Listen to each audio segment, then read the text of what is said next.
नमस्कार दोस्तों। अब तक हमने कैंडलस्टिक के बारे में सीखा और हर पैटर्न को डिटेल में समझाया। आपको ये सीरीज कैसी लगी? अपना फीडबैक कमेंट बॉक्स में ज़रूर बताएं।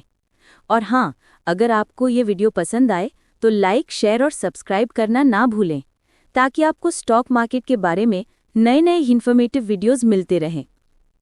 आज हम समझेंगे इंडेक्स फंड और ETF, दोनों के बीच का फ़र्क और किस में निवेश करना बेहतर है। सबसे पहले इंडेक्स फंड।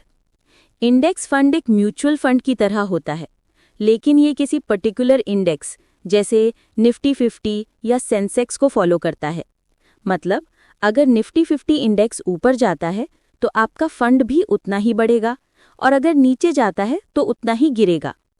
इसमें आपको अलग से स्टॉक चुनने की ज़रूरत नहीं पड़ती। फंड मैनेजर सिर्फ इंडेक्स को कॉपी करता है। फायदे: आसान, लॉन्ग टर्म ग्रोथ, बिगिनर्स के लिए perfect.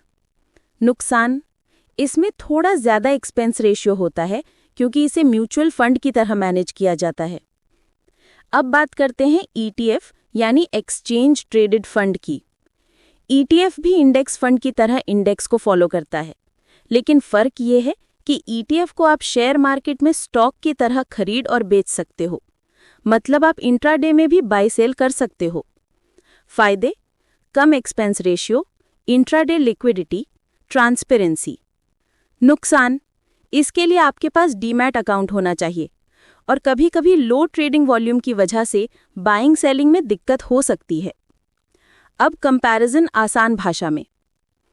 Index fund is equal to simple, SIP से इन्वेस्ट कर सकते हो, बिगिनर्स के लिए बढ़िया।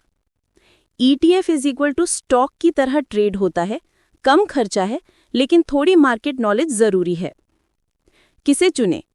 अगर आप बिगिनर हो और SIP के जरिए लॉन्ग टर्म वेल्थ बनाना चाहते हो तो इंडेक्स फंड अच्छा है।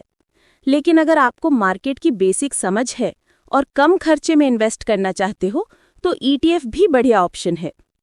तो दोस्तों, दोनों ही प्रोडक्ट्स आपको स्टॉक मार्केट की लॉन्ग टर्म ग्रोथ में हिस्सा लेने का मौका देते हैं।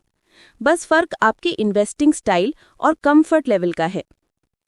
याद रखें, चाहे इंडेक्स फंड हो या ETF, दोनों में पेशेंस और डिसिप्लिन बहुत ज़रूरी है।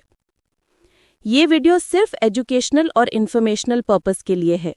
यहाँ दी गई एनालिसिस और एग्जाम्पल्स सिर्फ समझाने के लिए हैं। इसे कभी भी बाय या सेल रिकमेंडेशन ना समझें। स्टॉक मार्केट में निवेश करना रिस्क के साथ होता है, इसलिए हमेशा अपने फाइनेंशियल एडवाइजर से सलाह लेकर ही डिसीजन लें।